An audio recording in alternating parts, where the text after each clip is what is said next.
The movie goddess who first captivated America in 2003's Lost in Translation continues her seduction with this month's Under the Skin and the new Captain America. But off-camera, Scarlett Johansson is engaged, pregnant, and willing to get real. Scarlett Johansson was my first. Not that I was a virgin. I'd interviewed big-shot people before. Never a movie star, though. Still, I knew how to behave in front of one. The basics, at least. Do not smile or exclaim or look excited or obey your instincts in any way, shape, or form. Just be cool.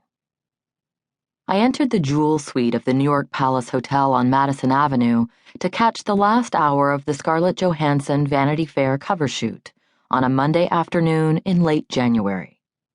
The Jewel Suite, in addition to being, as its name would suggest, a pretty ooh-la-la affair, was also an absolutely enormous one. And that day, packed, crammed with photography people and wardrobe people and makeup people and magazine people and public relations people, all of whom had assistants and assistants to assistants, everybody in a heightened state of motion and commotion. And yet there was really only one person in the suite, and it was easy to sense where she was because she was the calm at the center of the frenzy. The still point around which so much activity hysterically spun. There she stood, a hand on one slim, outthrust hip, in the middle of a room that was mostly window. She wore open-toed gold mules and an off-the-shoulder gown of pleated pink silk, and boobalicious cut, something Lana Turner might have chosen, or Marilyn Monroe. Her face pouty-lipped and sultry-eyed, skin and hair as luminously white as the pearls dripping from her ears and wrists and fingers. In front of her, a man with a camera was on his knees, fixing her in his lens, snapping away insatiably.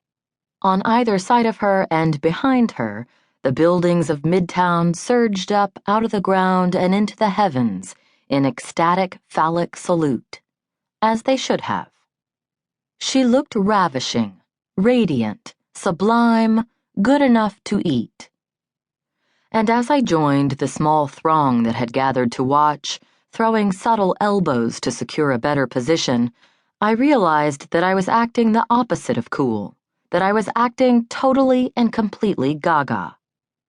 I realized, too, that Scarlett wasn't just a movie star. She was a movie goddess, the purest strain of movie star.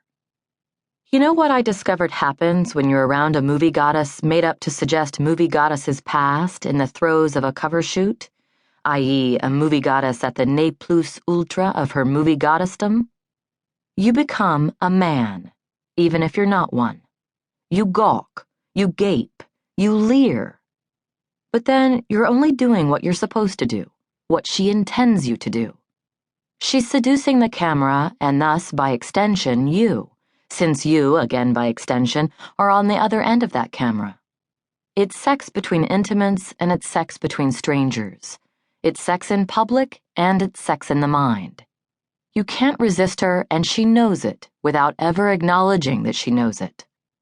She treats the whole exchange, in fact, with a brisk nonchalance, neither shrinking from the attention she's provoked, nor making a big deal of it when it drops at her feet, just accepting it as it's her due, her birthright, which is how she proves that it's both. For the interview, Scarlett and I moved to a different suite. At least, I move. Scarlett, her people inform me, is running late. I check the batteries in my tape recorder, recheck the batteries, take an anxiety pee, and otherwise cool my heels. Time's passed since the shoot, but my sexual identity crisis has not.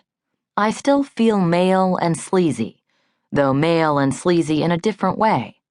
Less like a lurking, peeping El Creepo from a James Ellroy novel, more like one of those sad-eyed old roues that Marcello Mastroianni used to play in movies that made Europe seem decadent and soul-sick and fun to visit. And why shouldn't I feel Marcello Mastroianni-esque? I'm in a fancy hotel.